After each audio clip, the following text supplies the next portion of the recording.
A Constituição estabelece que a ação direta de inconstitucionalidade e a ação declaratória de constitucionalidade pode ter como objeto uma lei ou ato normativo, ou seja, uma norma editada pelo poder público. Nesse mesmo sentido, a lei que regulamenta essas ações estabelece que a petição inicial dessas ações precisa indicar expressamente a lei ou ato normativo em questão. Diante disso, precisamos entender exatamente o que seria a lei e o que seria ato normativo para entender quais seriam as normas que podem ser objeto de ação direta de inconstitucionalidade ou ação declaratória de constitucionalidade. Então, a grosso modo, podem ser objetos de ADI ou ADC as leis ou atos normativos editados pelo poder público. Mas o que seria lei e o que seria ato normativo? Lei aqui está se referindo à lei em sentido amplo, o que abrange toda sorte de normas que resultam do processo legislativo tal qual conhecemos. Quando aprofundarmos no estudo do processo legislativo, entenderemos que o processo legislativo pode originar as seguintes normas, ou seja, as seguintes leis em sentido amplo: uma emenda constitucional, uma lei complementar, uma lei ordinária, uma lei delegada, uma medida provisória, um decreto legislativo ou uma resolução do Congresso Nacional. Em sentido amplo, todas essas espécies são leis. Note que quando mencionamos que uma lei pode ser objeto da ADI, estamos nos referindo, inclusive, a uma norma criada por emenda constitucional. Então, até mesmo uma norma prevista na Constituição pode ter a sua constitucionalidade questionada por meio de uma ADI, ou então pode ser objeto de uma ADC, bastando que seja uma norma criada por uma emenda constitucional. Então vejamos, as normas constitucionais criadas pelo poder constituinte originário, ou seja, aquelas contidas no texto original e inicial da Constituição, são manifestações do poder constituinte originário, que é ilimitado, incondicionado e inaugural. E, portanto, essas normas não podem ser submetidas ao controle de constitucionalidade. Entretanto, as normas constitucionais criadas pelo poder constituinte derivado reformador, ou seja, aquelas normas constitucionais incluídas por emendas constitucionais, são manifestações do poder constituinte derivado, que, por sua vez, é limitado, condicionado e dependente, motivo pelo qual essas normas incluídas por emenda constitucional na Constituição podem sim ser submetidas ao controle de constitucionalidade. Em palavras ainda mais simples, se uma emenda constitucional cria uma norma incompatível com a Constituição, essa será uma norma que será prevista na Constituição, mas que é uma norma inconstitucional. Mas, enfim, todas as normas que são originadas a partir de um processo legislativo são consideradas leis em sentido amplo e, por esse motivo, podem ser objeto de ADI e ADC. Da mesma forma, os atos normativos editados pelo poder público também podem ser objetos de ADI e ADC. Mas o que seria ato normativo para fins de controle abstrato?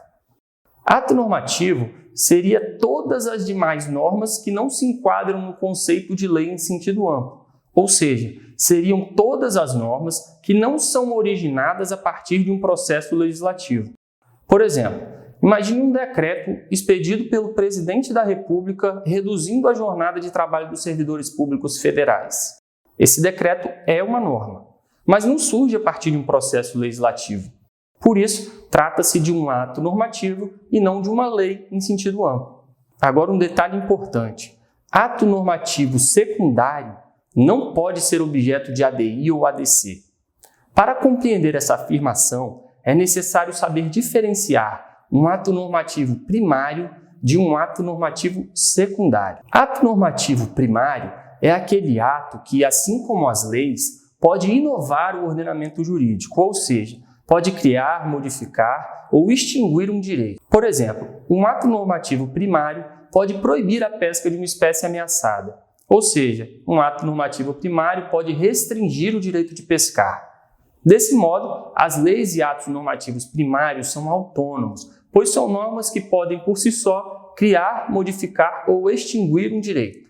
Por outro lado, ato normativo secundário, também conhecido como ato normativo não autônomo, é também uma norma.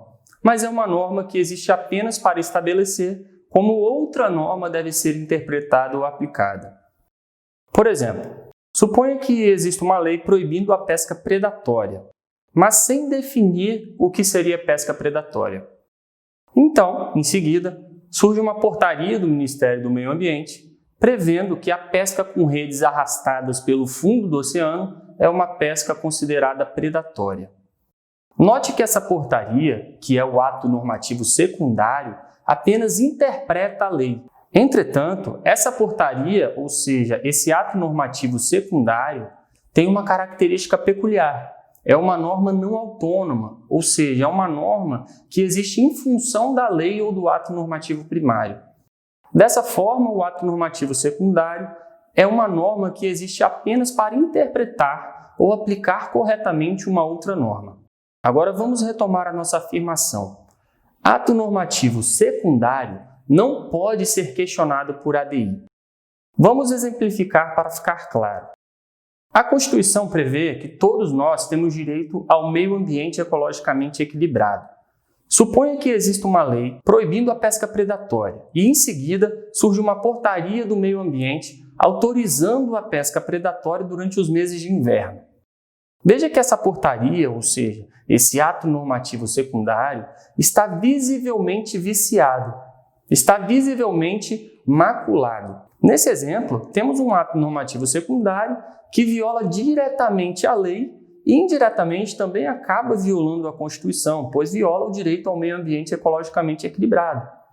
Mas se esse ato normativo secundário viola indiretamente a Constituição, por que motivos não caberia a ação direta de inconstitucionalidade? Porque antes de ser inconstitucional, esse ato já é ilegal. A questão se resolve pelo mero controle de legalidade, ou seja, basta declarar que esse ato normativo secundário é ilegal. Não é necessário realizar o controle de constitucionalidade, que é uma via excepcional e complexa, quanto mais no STF pela via abstrata.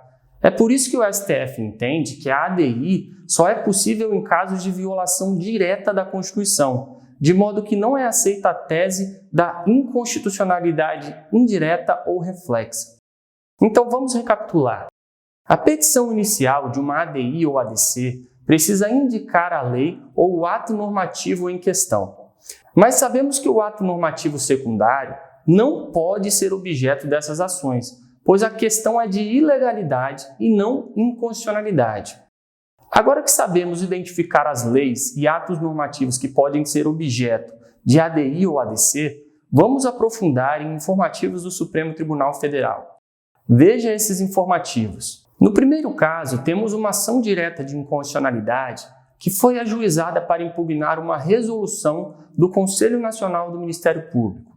No segundo caso, temos uma ação direta de inconstitucionalidade que foi ajuizada para impugnar uma resolução do Tribunal Superior Eleitoral.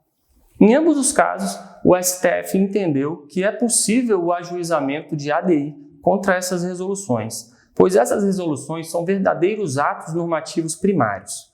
Embora não tenham surgido a partir de um processo legislativo, essas resoluções são normas e são normas autônomas, com aptidão para inovar o ordenamento jurídico. Isso significa que essas resoluções têm generalidade e abstração, o que são características das normas. Então, essas resoluções não são meros atos normativos secundários. Dessa forma, podemos concluir que cabe ADI para impugnar norma prevista em resolução do Conselho Nacional do Ministério Público e do Tribunal Superior Eleitoral. Agora vamos analisar o entendimento do STF sobre o cabimento de ADI para impugnar decretos editados pelo Poder Executivo. O Poder Executivo pode editar decretos autônomos e decretos regulamentares. E o entendimento do STF é o seguinte: cabe ADI para impugnar decreto autônomo, mas não cabe ADI para impugnar decreto regulamentar. Agora vamos compreender o que seria um decreto autônomo e o que seria um decreto regulamentar.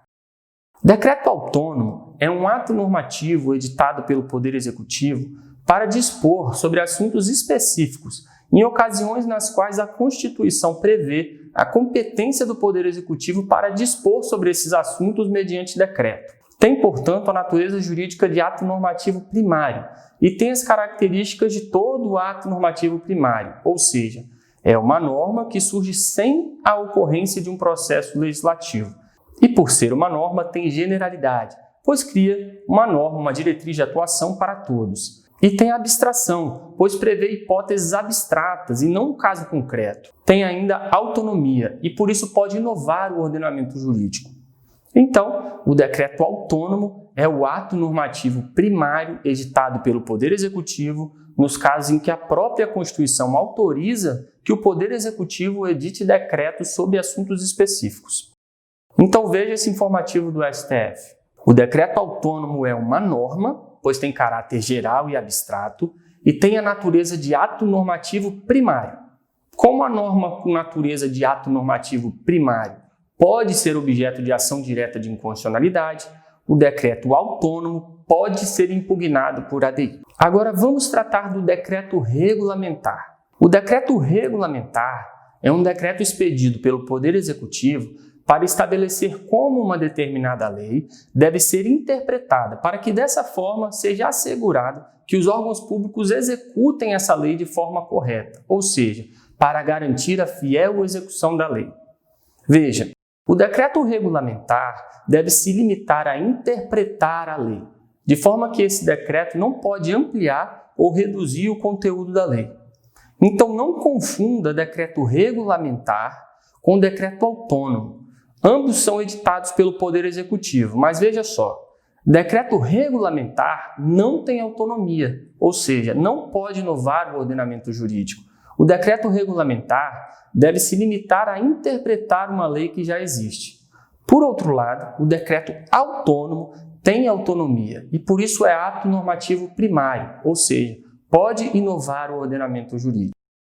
Agora que você entende a diferença entre um decreto regulamentar e um decreto autônomo, veja esse informativo do STF. A ação direta de inconstitucionalidade é meio processual inadequado para o controle de decreto regulamentar, que não é autônomo. Então, em síntese, cabe à ADI para impugnar decreto autônomo, mas não cabe à ADI para impugnar decreto regulamentar.